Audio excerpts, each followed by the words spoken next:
Welcome to today's Explainer. We're diving right into a profoundly moving story, a father making the absolute ultimate promise in his darkest possible hour. We're going to break down the timeline, the crushing emotional toll, and the sheer undeniable grit it takes to fight for a child when your entire world has just collapsed. So grab your focus because this right here, this is a masterclass in resilience and absolute dedication. Picture this. You're in a hospital room, holding a newborn baby. So tiny her fingers barely wrap around your thumb. Michael Carter was in that exact position, and he made a vow. He said, "I don't know how to do this, but I promise you, I'll figure it out." Because just hours before, on the exact same day his daughter Lily was born, Michael tragically lost his wife, Emily.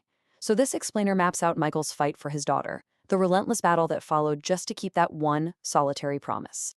Part 1. The day everything changed. Let's step back into that delivery room. Just 10 minutes prior, Michael's expectation was exactly what they'd imagined 100 times over. Emily holding their new baby, laughing through happy tears, the whole beautiful picture. But the reality? It was absolutely crushing. The doctor quietly pulled off his surgical gloves and announced they couldn't save his wife. Literally all the joy just vanished. The sounds in the room faded into the steady, hollow beeping of heart monitors, and Michael was standing there, completely alone, as a nurse gently handed him his tiny baby girl. Part 2, the fight to survive.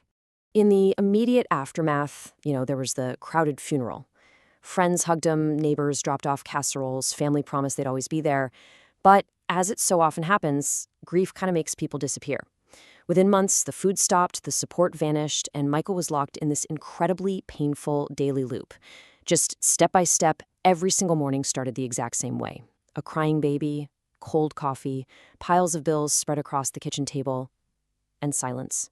And the most heartbreaking part, that loop was anchored by Emily's untouched coffee mug sitting right by the maker, with a dark, dried ring at the bottom from the morning they rushed to the hospital.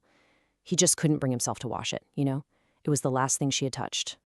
Now, Michael's fight for his daughter wasn't just emotional. The financial fight was devastating. Money was literally vanishing faster than he could ever earn it. Month 1, hit with the hospital and funeral bills right on top of the mortgage. By month 2, he systematically had to start sacrificing everything they owned, starting with Emily's car. Month 3, he sold his fishing boat. And by month 4, things were so dire he found himself walking into a pawn shop carrying the watch Emily had given him for their first anniversary. When the pawn shop owner looked at him and asked if he was absolutely sure about selling it, Michael just replied, "My daughter needs formula. That's all that matters." Think about that for a second. This was the harsh reality of his fight for his daughter. It meant completely swallowing his pride and losing his past just to secure her future. Standing in a pawn shop, his voice cracking, he willingly traded a precious piece of his wife's memory just to feed his newborn. And for all that heartbreak, he was handed what? A few $100s? It wasn't some massive windfall that was going to magically solve all his problems. Actually, it was barely enough to scrape by for maybe another few weeks.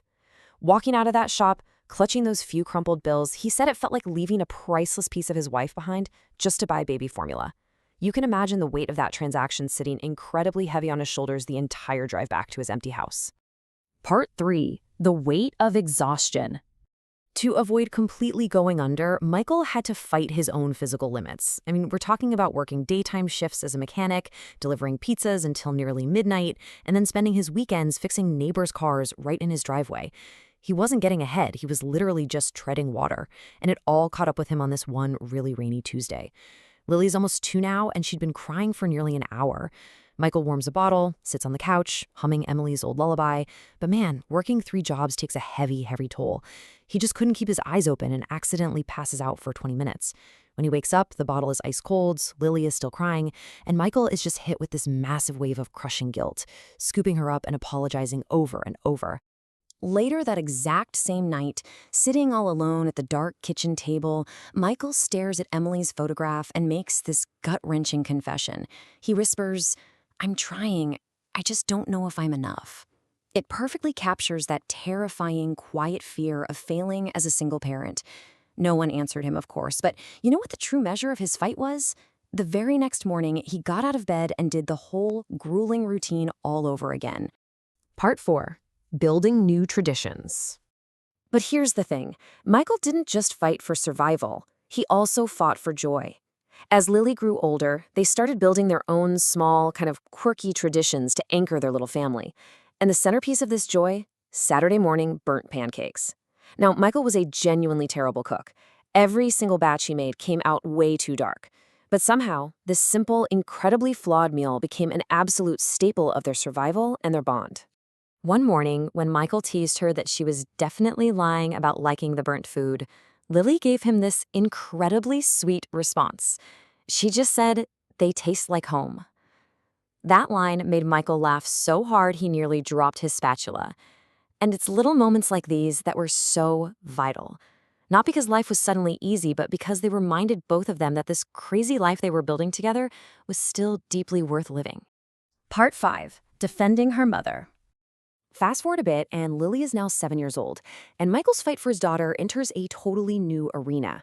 He gets a call from her teacher explaining that Lily, who, by the way, had never been in trouble, got into a physical fight at school. When Michael picks her up and asks what in the world happened, Lily reveals a devastating reason for pushing a boy. She says a boy said Mom laughed because she didn't love me. Michael's hands literally tightened around the steering wheel. The entire dynamic of his fight had fundamentally shifted. He wasn't just fighting for financial survival anymore. Now he had to fight to protect Lily's heart and fiercely defend her mother's memory. So Michael pulls the truck over to a quiet side street to make absolutely sure she hears him clearly. He fiercely validates all the ways Emily loved Lily before she was even born. He walked her through the undeniable facts. He told her, "Mom talked to you every night while you were still inside her. She painted your room, she picked your name." Word by word, he systematically dismantled that bully's lie. And then he anchored his reassurance with Emily's exact beautiful words from the night before she died. She had put her hand on her belly and said, "Our little girl is already the best thing that ever happened to us." Sharing this wiped away all of Lily's tears and doubts. This is how he fights for his daughter now, by keeping her mother's love so real and so present in her everyday life. When Lily asked if he really thought she meant it, Michael could just smile and say, "I know she did." Part 6. The Sunflower Promise. Just a few weeks after that whole incident at school, Lily came home holding this tiny paper cup and told her dad to close his eyes. When he opened them, she revealed a tiny little sunflower seedling. She had gone out and bought it using her own allowance money, simply because Michael had once mentioned to her that her mom loved sunflowers. Lily looked at him and explained her reasoning, saying, "Maybe if we grow one together, it'll feel like she's still part of our family." Michael felt his throat completely tighten. Together, they went out and planted that seedling in the backyard. But you see, planting this wasn't just gardening. It became a profound, tangible symbol of victory in their ongoing fight to stay a family and keep Emily's spirit alive. As we wrap up this explainer, I really want to leave you with a final thought. What does it truly mean to fight for a child? Because Michael's fight for his daughter began in a pawn shop, trading a watch just to buy formula. That was pure, raw survival. But over 7 years, that fight evolved into defending a memory and actively planting literal seeds of hope for his daughter's future. It really challenges us to think about the promises we make and the incredible lengths a parent will go to keep them. So reflect on this for a minute. What does planting a seed of hope look like in your own life?